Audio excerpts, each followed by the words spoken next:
Champions trophy സെമിയിൽ ആവേശ പോരാട്ടം തുടരുന്നു. 265 റൺസ് വിജയലക്ഷ്യവുമായി ഇന്ത്യയുടെ ബാറ്റിംഗ് ആരംഭിച്ചു.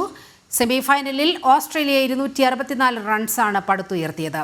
ഈ സീസണിൽ ഓസ്ട്രേലിയ നേടിയ ഏറ്റവും ഉയർന്ന സ്കോറാണിത്. വിവരങ്ങളുമായി സ്പോർട്സ് ഡെസ്കിൽ നിന്നും നിഖിൽ കുമാർ ചേരുന്നു.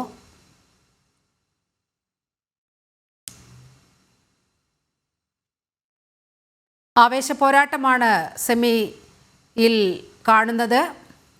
265 റൺസ് വിജയലക്ഷ്യവുമായി ഇന്ത്യയുടെ ബാറ്റിംഗ് ആരംഭിച്ചിരിക്കുകയാണ്.